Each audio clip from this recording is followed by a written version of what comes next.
Hello, everyone, and welcome to the Cosmic Closet Podcast. I am your host, Blaine, and joining me today is the co host. We have Jacob. Hello there. And we are also joined by a psychic medium and a paranormal investigator. We have Maria with us. Hi guys, how are all of you? We're doing great. We're excited for you to be here. And could you just kind of give us maybe a little bit about how you might have gotten into the field, or how you became, or how you knew that you were a psychic medium? Gosh. I guess it started when you're a little kid and you think you're a little weirdo. Because my first experience, I guess, with the paranormal was in my grandmother's house a long time ago. Okay. I don't want to age myself, but I had a hand grasp over my neck and push me down into the bed. It wasn't choking me, but it was very clear the whole hand. I'll never forget it. I mean, that was a long time ago, and at the same time seeing an black as ink hand coming up from the side of the bed against the wall. Oh my and God. That happened for 2 nights in a row, and absolutely terrified me. I didn't tell anybody because I didn't, you're a little kid, and I mean, it scared me to death. And I always felt watched in my grandmother's home. And throughout time, you become a teenager and you're into other things other than the paranormal. I had always had extremely vivid dreams, dreams of people who have passed. I can feel in dreams. I can smell things in dreams. I can see textures. I could wake up and name the fabrics that I saw. I mean, I thought everybody dreamed like this. It was amazing. And people who have passed would come to me in dreams, but stating that they knew they had passed. So it wasn't like a reflective memory in a dream. It was very much present. And fast forward, menopause is a beautiful thing because that really catapulted. I don't know what in the hell was going on with my hormones, but it catapulted in the whole big umbrella of paranormal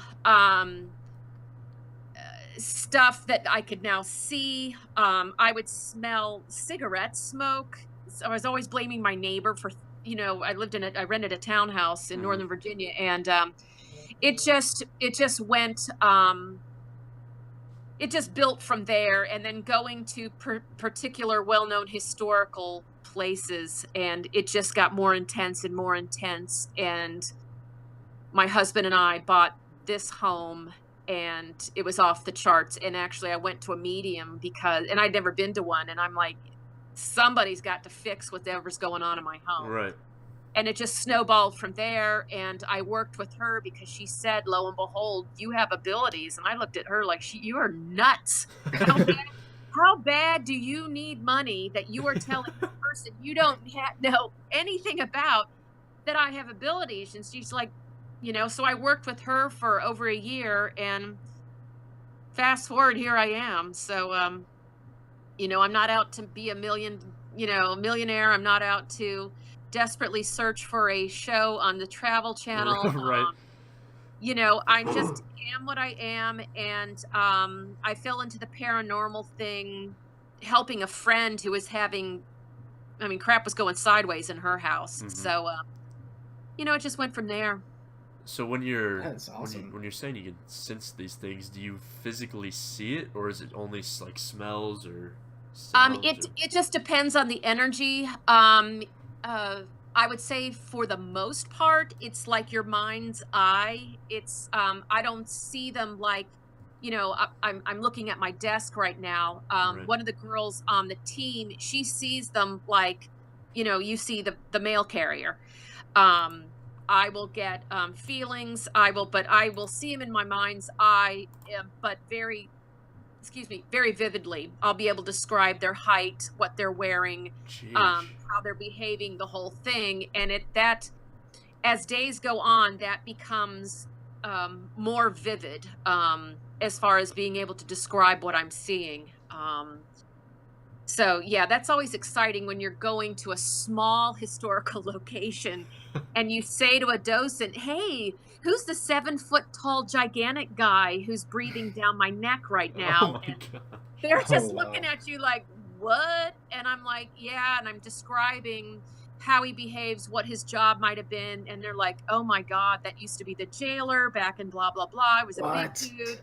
Oh yeah, this happened at the Warrenton County Jail.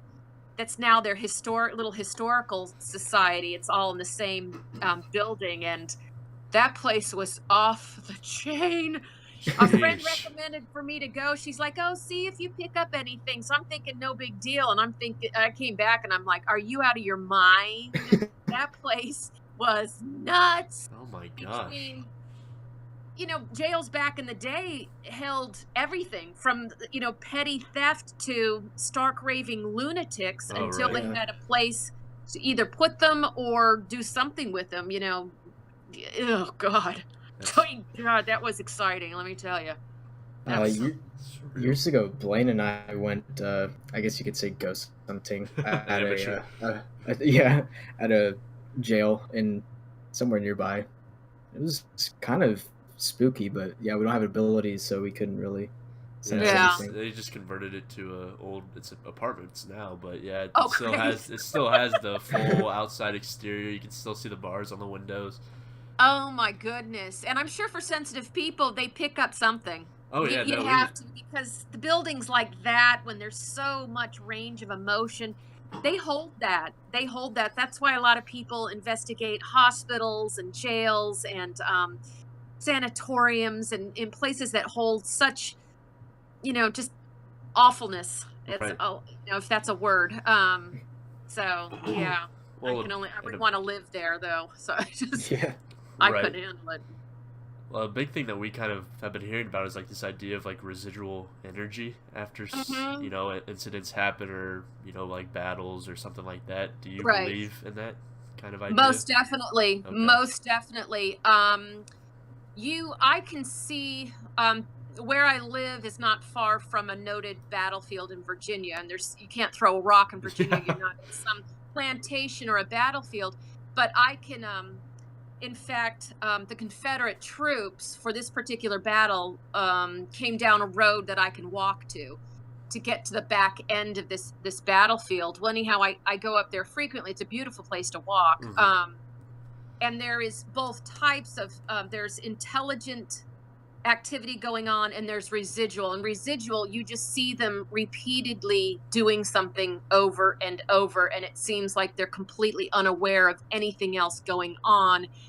But then I've been contacted by individuals who are very much aware of my presence. They're aware of my husband with me. Um, they have particular messages. They have particular things to show me, and some of it is can be rather emotional. War, as they say, is hell, and nobody can say, well, that was a pleasant experience. Right. It just, I mean, that was hand to hand combat, this particular battle. And it went on for, I don't know 21 hours, I think. It was absolutely gruesome and horrible. So, yeah. So no doubt. No doubt there's both residual and intelligent hauntings, if you will, at Sheesh. battlefields, Hmm. especially. Yeah. Yeah. That's So incredible. that's why when I go to a battlefield, I want everybody to be quiet. It's like I'm a Nazi librarian because I connect with these individuals that the common theme with a lot of these people, mostly men, I would have to say, due to the time period, Hmm. is they feel this lack of respect for the grounds. Yeah. Um, so many died there. Some of them probably didn't even know that they died. Young people, young boys, Right. there are boys there, dying horrible deaths. And you've got people running around acting like asses at battlefields, like it's some sort of park, and it's not. And I just look at it with a different set of eyes. With a whole lot more respect than I guess the average Joe. And I don't think people go to a battlefield meaning to be disrespectful and rude, Hmm. but people have to realize that people are buried there. People lost their lives there. It's, you know, Right. but I'll go on a tirade about that. But, you know, I just look at it with different, because my experience is different than the average person, if you will. So, No, very true. I wonder how they feel about like battle reenactments, and if it like draws memories or something they're painful. oh, it would have to stir something. I mean, if take an instance for yourself. Let's say you were involved in a car accident and there was a fatality. Mm-hmm. And then on a certain day, on the anniversary of that horrible situation, you've got these people who reenact it. Yeah, that would be I weird. mean, what would you think? And I've got a friend, she's on a paranormal team, and she does Civil War reenactments, and she has the utmost respect for these individuals, but I guess it's all on how it's presented and how people conduct themselves and what is said and what is done. It's like with anything. So if it's done with respect and dedication and a particular positive memorial attitude, then reverence. I guess it would be okay. Yeah, exactly. But I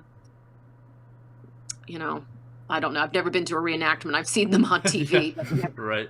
They always happen in the summer, and summers in Virginia are like summers in the Amazon. So I have no desire to sweat. Yeah, and most of the time they're wearing the actual uniforms, so it's oh my it's God, pretty all hot. the wool.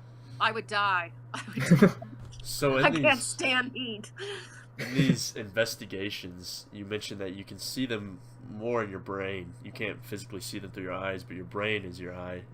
If you're walking around a house or even on this walk where you saw them, this residual energy, do they appear to look full human, or are they translucent, or are they... When I see them in my mind's eye, and they're human. Okay. They're human.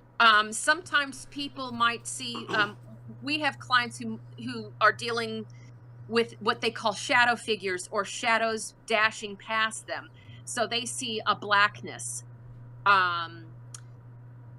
I've had shadow people in my home, and then I see people in my mind's eye who are very, very distinct, and I can tell the time period that they're from. But when I am on an investigation, I don't think I've seen, I'm trying to think, there's been so many. It's like they avoid me when I'm on the investigation, because usually I'm there to convince them that what has happened to them, to pass the message, and to help them move to a place where a higher power can deal with them in a more positive way. What I do prior to the investigation, I'm able to read pictures. So when the clients, when I do client intakes, I ask for pictures of the outside of the home and any places inside of the home where they feel there's activity taking place. And then I read the pictures, and I do something which I call now meditative prayer. We're a faith-based group. That doesn't mean we're Bible thumpers. It's that because I am a strong Christian, I ask for God to help me receive information he feels necessary for me to get to help people. It's not for me to gain a buck or notoriety, because that's all ego-based. And so that's when I get a tremendous amount of information about the individuals. And these individuals who are haunting the homes will usually come forward, and they'll tell the tale. They'll show me either through symbols and pictures what's been going on, or all of a sudden I'm on a lead on the internet, especially with historical investigations, which now we're on our second historical investigation where it ties to something that happened hundreds and hundreds of years ago. We've got one. Yeah, we've got one on the 25th that we're dealing with a woman who was alive. So, and trying to understand, what are you doing? Why are you in this home? And now we're putting all the pieces together. But when I go into these meditative, prayer situations, they will give me information, and it sounds oddball, but it's been working for years, so I'm just going with it. No, yeah. It's, like I said, it's fascinating. We have our knowledge in this field is so limited, so we're learning off of you right now. But I mean, not all psychic mediums work this way. Some of them will go raw right into a location. Hey, and if that works, that's fine. But it depends on the goal of the team. Many teams go to investigate and validate what's going on, and if they have the medium will back up. I'm sensing whatever here.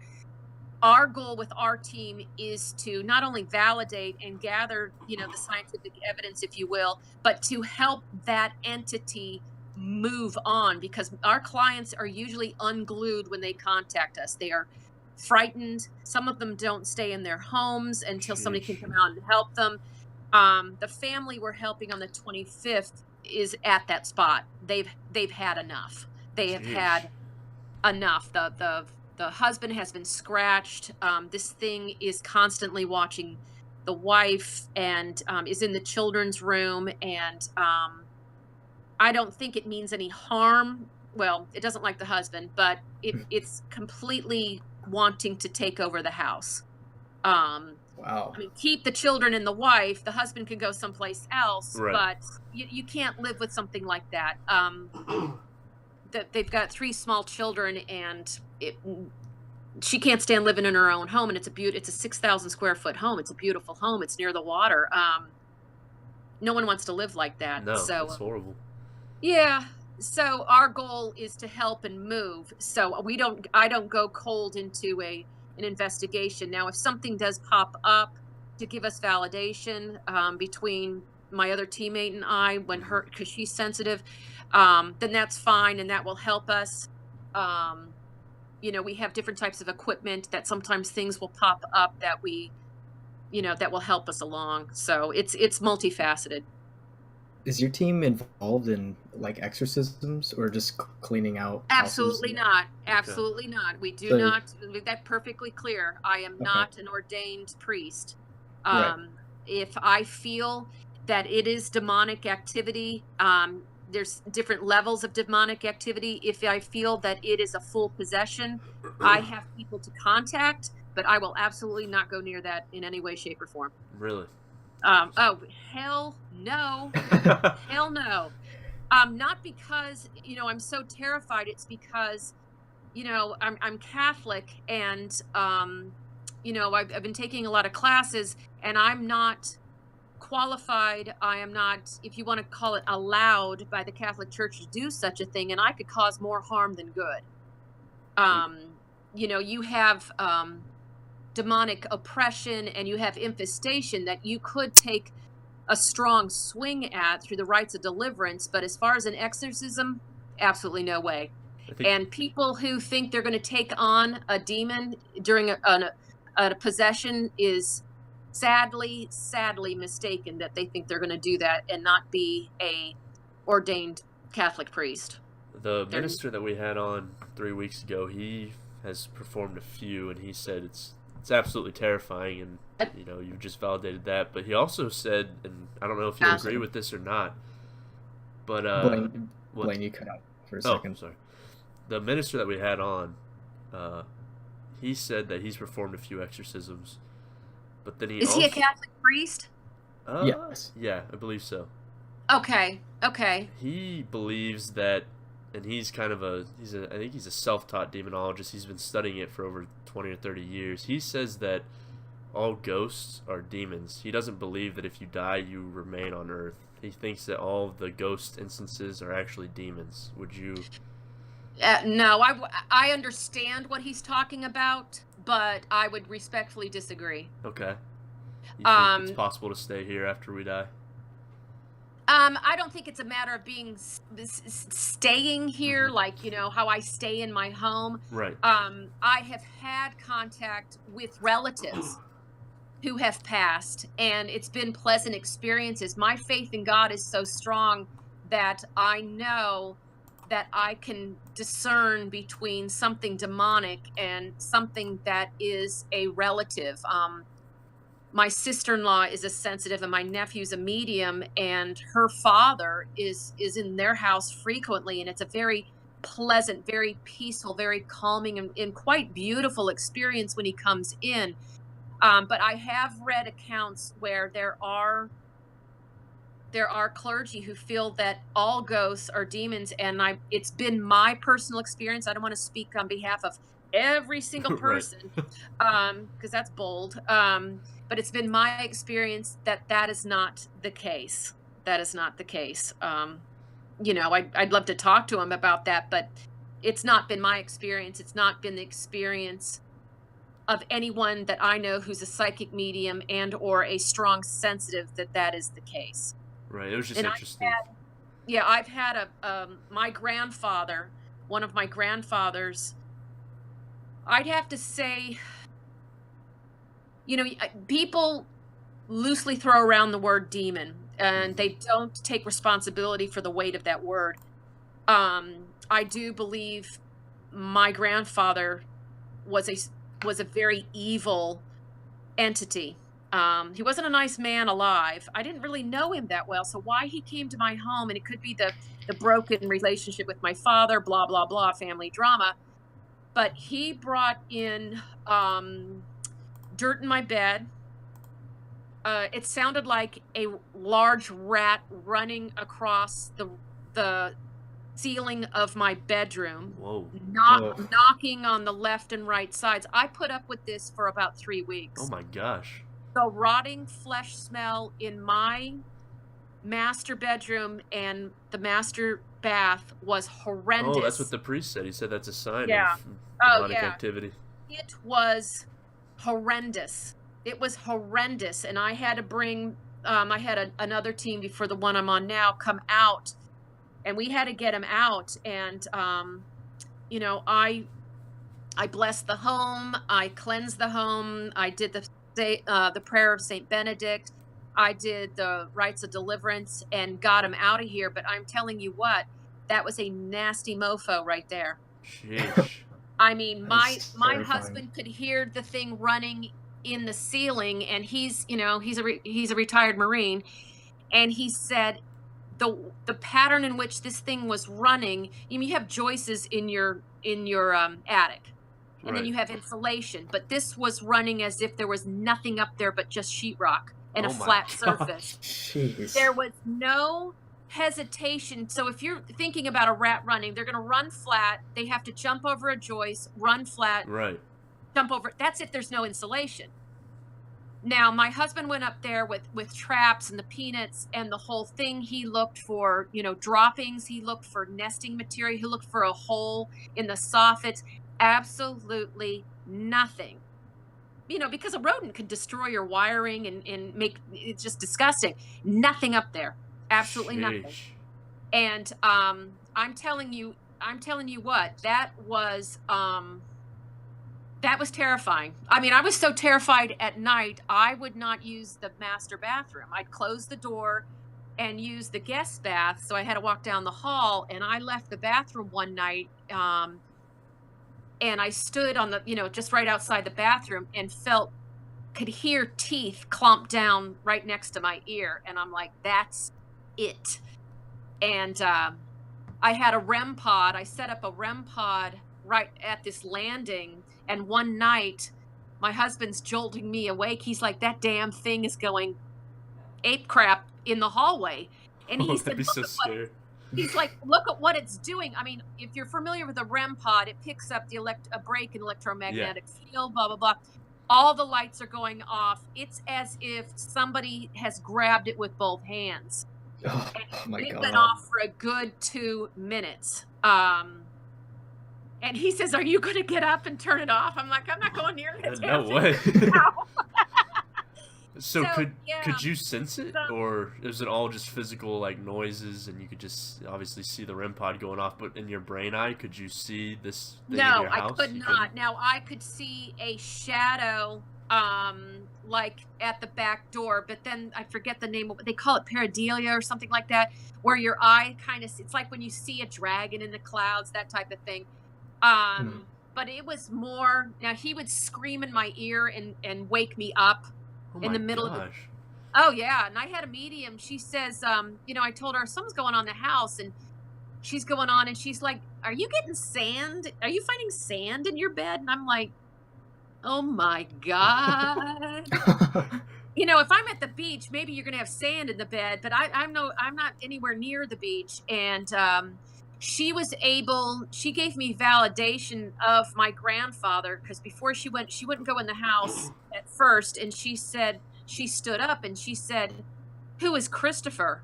And I said, "Well, that's my father's middle name." She says, "Who's the large, excuse me, balding man with big hands? He's a tall guy." She says, "About 6'3", 6'4". I said, "That's my grandfather." And she says, "He's in the house and he's standing spread eagle at the front door and doesn't want us in." What? Oh, Wow. yeah. And she said, "Who is this guy?" I said, "My grandfather." She says, "What did you do to him?" I said, I was 5 when he died. I didn't do anything to him." Oh my gosh. And then when I started talking about him to her, I started gagging and becoming hoarse. She says, "He wants you to stop speaking about him." And Oh. I mean, it sounds like something from some goofy, badly done movie, but it's I swear on my grandson, it Well, yeah, you happened. can't make that And up. It's a pretty. Yeah. yeah, I mean, well, if I was making it up, I would, I'd be talking to somebody on cable, but it happens, but that, if you want to call that a demon, if you want to throw that word around, then I would label that situation demonic. When my my uncle comes in, my Irish grandfather, who I adore, who I never met, has been in here frequently. It's the most loving, warm, genuine feeling when they come in, and they're not here all the time. It's not like they're knocking plates on the floor and stuff like that. It's just little blips of messages. Right. And I had a terrible argument with my brother on the phone, and I got off the phone. Oh, I was so upset. I was in tears. And the dog, one of my dog, he's a Belgian Malinois. He'll alert when somebody comes in, and he does this manic pacing around the entire main floor of the house. It is insane. And I've videotaped it because I didn't think anybody believed me. And so Callan starts doing this thing, and I turned on my Ovilus X, which will come up with words when Okay. something comes in. Whether you buy into that, I don't know. But the only word that came in was David. And David is the name of my brother. Oh wow. Oh, wow. So to me, it was validation that my grandfather came through, and he's like, "Hey, you just got into it with your brother." But it was more of the calm down, it's gonna be okay type. It was That's very incredible. That's like Oh yeah, messaging from the other side almost. yeah, Connecting with the other it's side. it's amazing. And all the stories I could tell of things I get through meditation. It's and other sensitives, when I used to have a meetup, would come in and they're like, we're in the basement, and they're like, "Who is the man who's standing by the dresser?" I said, "Well, what does he look like?" And I had a picture of my grandfather and all his brothers, and I said, "Point to him in the picture." They don't know him from Adam. Right. And they picked him out. Oh And they my said, God. "He's standing by the dresser."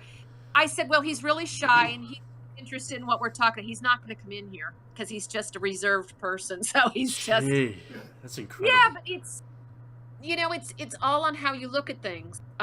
If you terrified of everything that goes bump in the night, you need to educate yourself. Right. My faith in God is just so strong that I know I'm going to be able to tell the difference, and that's how I help people through our investigations, is the power of prayer and bringing light and raising the vibration in your home, and maybe doing some little lifestyle changes. And it's just an unusual way to live life, but that's what I do. That's So very interesting, and it Yeah. gives you a very unique perspective on life. I think. it most definitely, it's been life changing. It's been life changing. Especially in, you don't have to go too far to realize that the world seems to be going to hell in a handbasket. So, I don't listen to radio.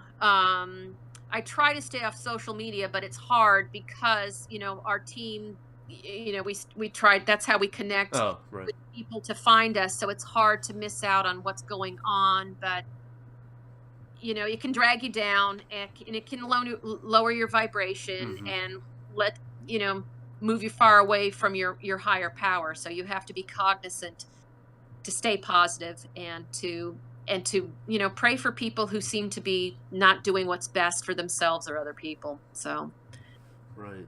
Do you?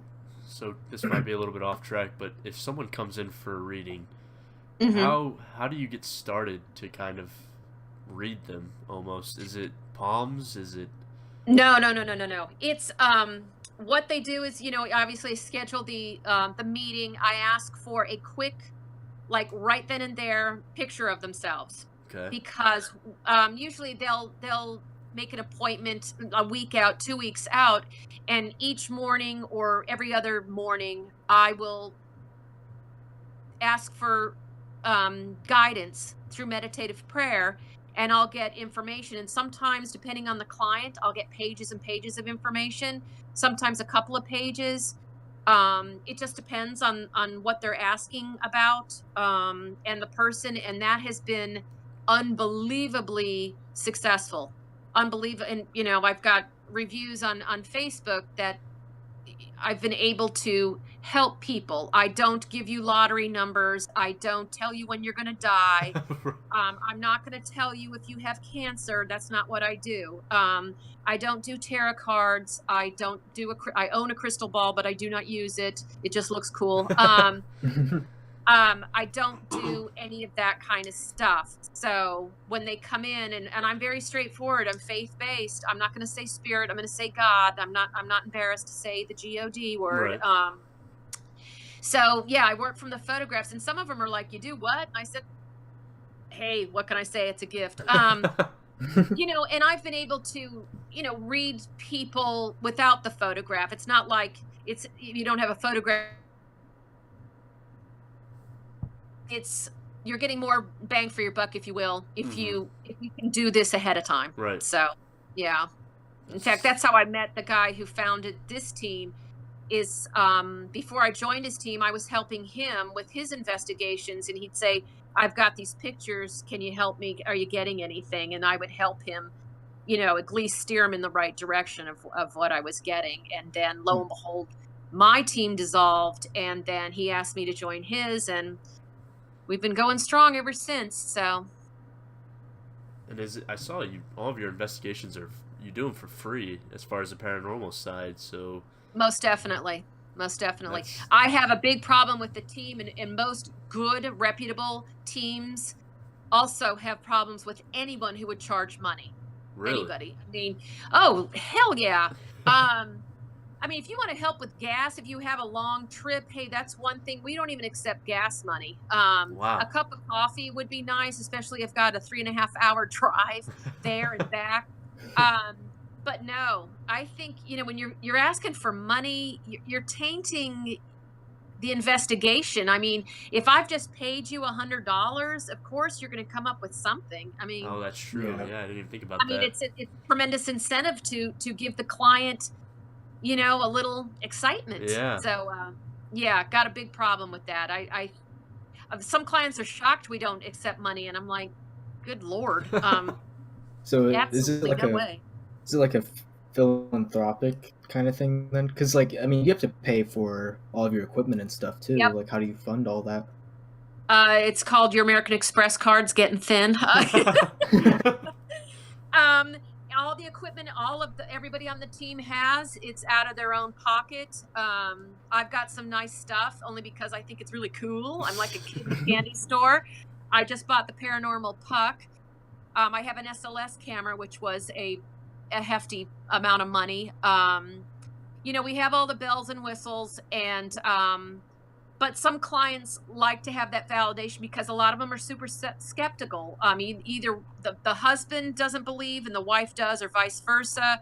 So if you have something tangible to show them and go, hey, not only did the psychic medium get this information, we also got these EVPs, we got, these pictures, we picked up this on the SLS, and, it all comes together in the package. Now, whether they want to believe any or all of it, whatever, Hmm. but, we put all the evidence together and a narrative in a presentation at the close of the investigation, and we present it to the client, so it's something they can hold on to and reflect on. So, That's awesome.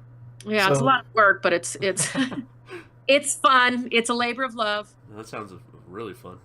so is most of the equipment for the client's sake then? Because I mean, you can see and feel everything. So is it more Yeah, for? I mean, anybody can, psychics are a dime a dozen. And, sometimes I read about them online and it's the eye roll. It's like, oh God, you got really? Or people who constantly see faces and orbs. And I'm like, please, God, it's dust. Um, so it's hard to convey to someone, well, I feel blah, blah, blah. I mean, feeling isn't tangible, Yeah. there's a certain particular team on television, and a lot of it lately has been, I feel this. I'm like, well, none of us in their living rooms can see what you feel, buddy. So uh yeah, so no, I mean, I find it fascinating. I always thought the paranormal was fascinating when you have a gizmo that, something is registering with it. And you do have people who are like, okay, did you check that wasn't the your modem and Wi-Fi was shut off? Is your HVAC Oh, shut off? right. Is there a piece of electrical equipment could be causing?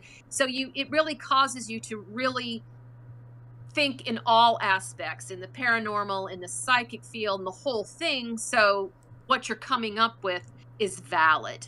Um, you can have a psychic medium say that, you've got green Martians on the roof and your cat can walk on his hind legs. That's what I'm seeing, but you have to, in this day and age, you got to back it up with something. You Right. really do. So sometimes there's people, my brother for the longest time was my biggest skeptic. He's like, oh, please, Maria, yeah, right. And then I brought my SLS camera to his house, and I said, your father-in-law is here. And he's like, yeah, uh-huh. And I said, David, he's playing pool. What? And he comes over to look at the camera. He's like, are you, pardon my French, shitting me right now? So I said, there he is, because it's something that his father-in-law and he did all the time together. They'd That's sit in the nuts. man cave, play pool, drink beer, and talk for hours. So do you think that was So residual? no, Or- that's not residual at all. I know that's clear. I Wow. mean, That's yeah. impressive. So, I mean, it's unreal. It's unreal to live like this. But the girl on our team, ever since she was a little girl, was able to see people who've passed on. And she was basically raised in that realm because at a young age, she had to understand what was going on because her mother sees them. She sees them everywhere they go. So, Wow. Wow. and she just rolls right along. This isn't anything, I mean, this is not what she does for a living. She's an archivist and a historian for the Casey Center in Virginia Beach. So she is just something that she lives with, and lo and behold, she's on our team, and she's been a valuable resource for us. So her and I will walk the property outside and inside when we go to investigation to get the lay of the land, if you will. And then we just gel because it's like we get on the same channel, and she knows what I'm picking up, and then we go back and forth. So it's like, the bird sisters. We're Right. just in tune with each Working in other. tandem, yeah. Exactly. Do you think that this ability, do you think it's a religious gift, or do you think that you might have been born with maybe I don't know, evolution, or maybe you have a sixth sense that maybe other humans might not have? From what I understand and what I've been told, it's hereditary.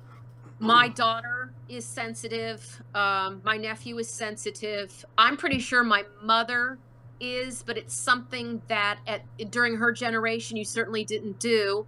Okay. And because my mother was raised in extremely strict Catholic family, you certainly did not. Good Lord, no, you didn't talk about that. And I just read a blog entry about the Scotch Irish, that second sight was something indicative, to the culture. But then you have second sight in all cultures. But this particular article was about the Scotch Irish, and my Irish heritage resonates with me very, very strongly. So I think now it's a religious thing, and I think, you talk about callings, when Right. somebody, like the priesthood, it's a calling or whatever. I do believe there are individuals, for whatever reason, have this as something that you're going to be very good at. And gifted swimmer beyond, it's just, maybe swimming was his calling, because what I understand, he had such a terrible time growing up. I think it was ADD or ADHD, and swimming almost, it basically saved him, from, a life of being bullied and tormented, and school being such a problem. But yeah, that's just one example of thousands. But I do believe it's a calling, because it just is so natural, and I just can't describe the Right. Yeah. feeling I when I'm working in this realm, and my life, I grew up in a very extremely dysfunctional household, and once I got a full grasp on this, understanding my faith and understanding my connection to my higher power, this part of my life has just catapulted. So I'm on the right track. And some people, I've got friends who won't talk to me because I do what I do, Oh my because gosh. because they feel it's evil, and the Bible says you shouldn't. Oh, But right. I sat with two priests and had a very long conversation about my ability, and their questioning was intent. What was my intent with the ability? What was I planning to do with it? Was I looking for fame and fortune? Was I looking for exploiting situations for the betterment of my name, Mm-hmm. and name and lights and the whole thing? And I'm like, absolutely not. There are people who need my services, who need closure and need, healing is such a woo woo word anymore, but they need that validation to try to move from either guilt, move from sorrow, move from sadness and depression. And if my little words of wisdom from the great beyond help them, and I've the power of prayer, then so be it. That's what I'll do. But no desire to become famous. I don't spend money on advertising. I don't go to seminar after seminar, blah, blah, blah. I don't do that. And if people do that, hey, that's your bag, whatever. I'm not going to discount anybody for what they're doing with their gift. It's just not my calling. It could be somebody else's, but not mine. It's good. It's good. Hey, I was just curious because you said that people's mothers have it and they're born with it, so it's almost like there's a genetic factor to it, or Well, it hereditary. could, it would be great to figure out. I don't know how you would even Yeah, I don't test know for how you that. would prove it, right? Yeah, exactly. And, when my people on both sides came to this country, they didn't talk about the old, the land they left. They just Right. didn't talk about it. You left it there because now you were going to become American, and you wanted to do everything American. They still were very strong in their faith, but talking about the old ways or superstitions and things like that was not something that you discussed. Nobody wrote this stuff down. um, but I know my grandmother, my mother's mother, they were walking down the street, and I think they were looking for things for my mother's wedding, and my grandmother heard an ambulance flying down on another road, and she said, "That's your father. Whoa. He's dead." And What? my mother was like, "What are you talking about?" And lo and behold, my grandfather suffered a massive heart attack, and uh, went through a window of a butcher shop. Oh my And gosh. so that was the only indication that I ever had that my grandmother might have had an ability, because to know that somebody's passed like that is absolutely It's amazing. surreal. So Yeah. yeah. Yeah, my grandma, she lived till 101. So Gee, full life. yeah. Yeah. Yeah. So you have to wonder. So, I don't know. I don't know. One thing that I also wanted to ask about, and I think we mentioned this to the priest as well, is the idea of people summoning entities, especially like Uh Ouija boards. I don't know how you feel about those. I know a lot of people play around with those. I think you got rocks for brains if you do that. So you do? You believe that can summon entities? I think you use any device, really, for some reason, the Ouija board, and I think it could be, and boy, somebody could argue with me. I think the Ouija board has less control than, let's say, a spirit box or a some other device that a lot of paranormal people use. Honestly believe that when you start asking for things and you don't have the first clue how to do it, how to protect before you do it, and how to close things up, and after you do it, you are literally asking for a world of hurt. You really are. I see people buying them and they're like, oh, we're gonna have a Ouija board party, and I'm like, hey, you're probably better off trying meth for the first time than dabbling in a Ouija board. And some people will argue with me that's like, oh, it's just a board, and a little piece of wood.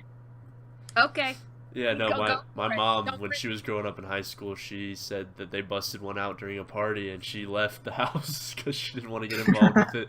I mean, God bless her. Good for her having common sense. But, when I was, and your mom and I are probably close to the same age, we had it, in a PE class when it was raining and we would have to do board games, and I didn't want anything to do with it. I'm like, no, we're good. I'll play, Yahtzee over here. Wait, I think, there's a lot of newbie mediums, psychic mediums, who they're just like, okay, I'm open. Whoever wants to talk to me, come on in. Sheesh. And I'm like, are you crazy?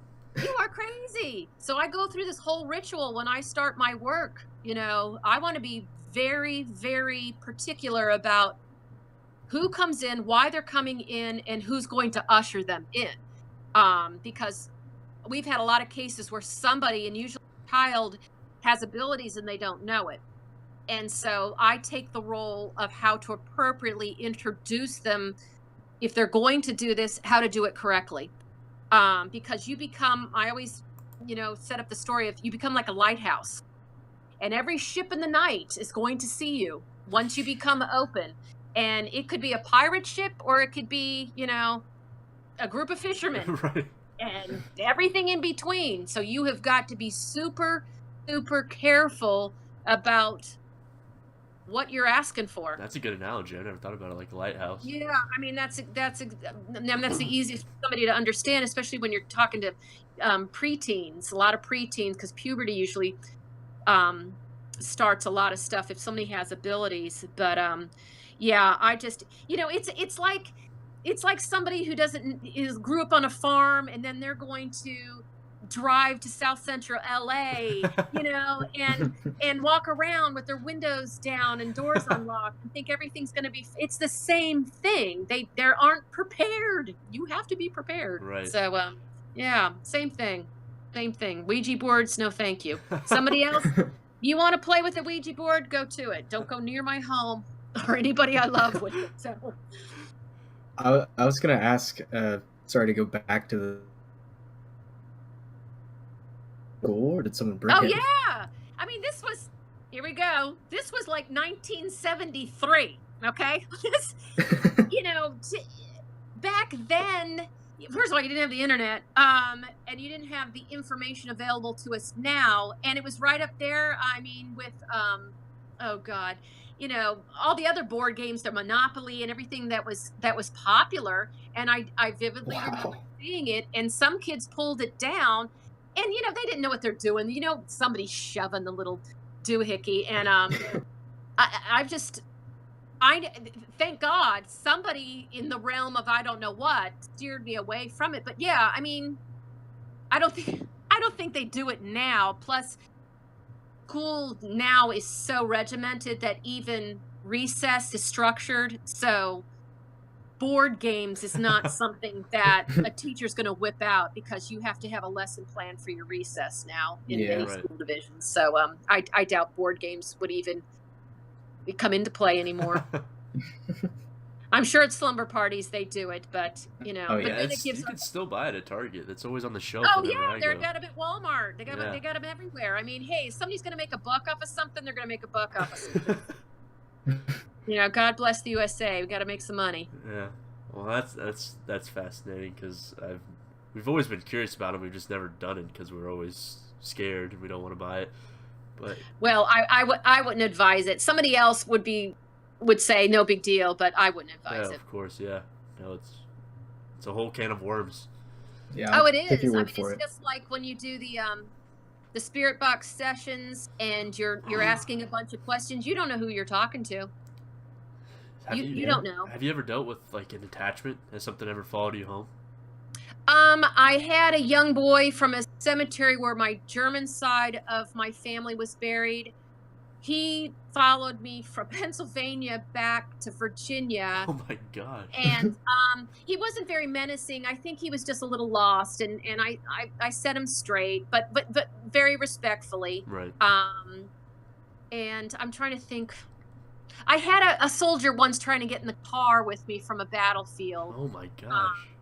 and so we just Wow. stopped, and I said, just like if some other, some nut got into your car, you'd say, hey, no, you can't. This is not, this is your place, and maybe another day I'll move you on, but you can't get in the car with me. And my poor husband, I mean, he just rolls with it. At first, he thought I was losing my mind. He really thought that, I was having some sort of, aneurysm or Well, I mean, something. yeah, imagine it from his perspective. He might as well have a Oh God. blindfold on.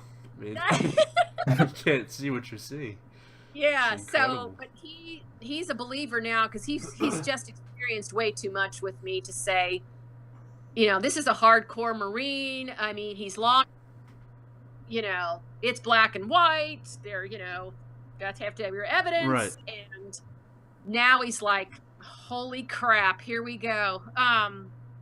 So, Wow. but he's very supportive now. I mean, he doesn't see anything or feel anything. He's got good intuition because he's a good police officer, and good police officers have excellent intuition. But he doesn't see dead folks. So it's all That's good. incredible. But yeah, Um, I did have a couple and it was my own fault because I should have said before I got in the car, absolutely no one gets in the car with me, and this is your place, and this is Okay. your. Right. And I didn't. You forget sometimes, so mm, it's all good. when you're like alone and not on camera or using recording devices, do you communicate with them with like your voice, or can you use like your feelings and thoughts when talking to I them? will do a little bit of both. It depends on what's going on. Before I start the series of prayer work, I will talk to the person as if they are standing right there because for us, it's the utmost respect. These were living folks at one time. These folks have died. They deserve the dignity and grace that they are due. And I will tell them first that they are dead. And some may not know. If there's a story with them, I will review that I know the story and that how very sorry I am about their story. And I will tell them we had a case where the former homeowner, she did pass. She didn't pass in the house, but what our theory is she miscarried in the home by being shoved down a flight of basement stairs. Oh gosh. Oh, And the event was shown quite vividly to me and to the other girl on the team.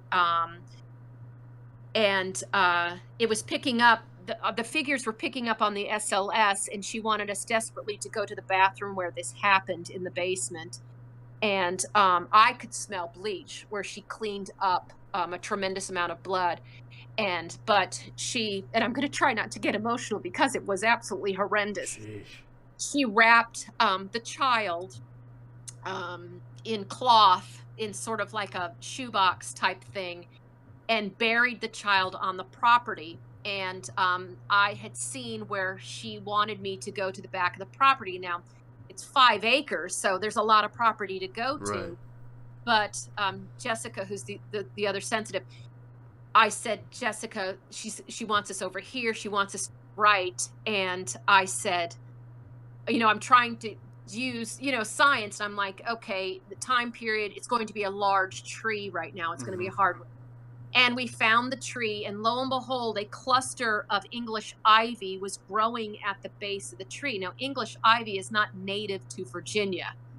And it was one cluster, and it was growing up one side of the tree. Oh, gosh. And Jessica took her index fingers and she pointed down, and she said, she's standing next to me, she's pointing down. And I bet if you took ground penetrating radar, we would have found a little disturbance in the earth. I would put money on it that's where that child laid.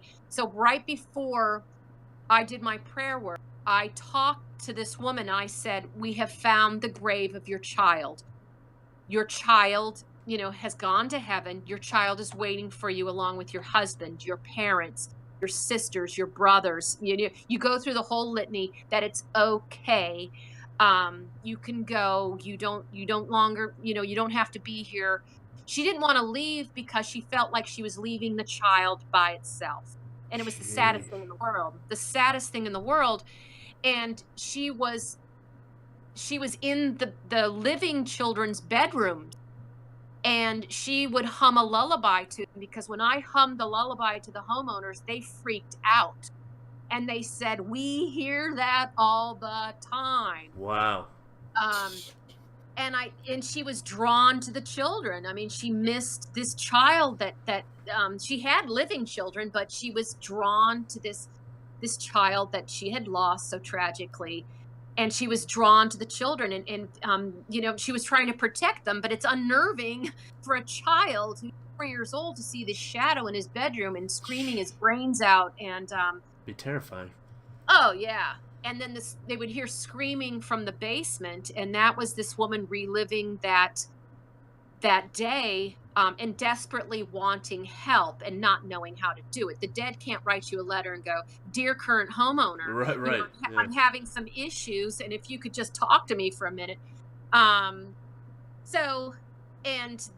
We frequently hear from the homeowners, clients, and are so thrilled because they have their house back and it's lighter and they feel good, and all is well. This woman now is settled and wherever she went. Ending, yeah. Exactly. So amazing. Yeah, it's good stuff. It's one of those feel good Hallmark moments when that all comes together. Wow. Yeah, and like I said, I mean, it's like Hollywood sometimes frames these hauntings to be a little bit more darker. They make it sound like it, and I'm not discounting bad crap happening to people. But, who do you call Ghostbusters? What do you do? Yeah. Not all churches come out and do their thing, because then they don't want a reputation that they're going out to haunted homes, and then it becomes a joke and it becomes artificial, and then you lose in the respect of your congregation. So it's a very gray area. But then you have a lot of people who, I see a lot of birds in my front yard. Is something going on? Yeah, they're migrating. That's what they do.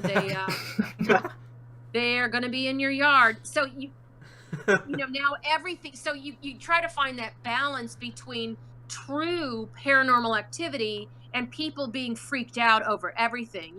There was a shadow.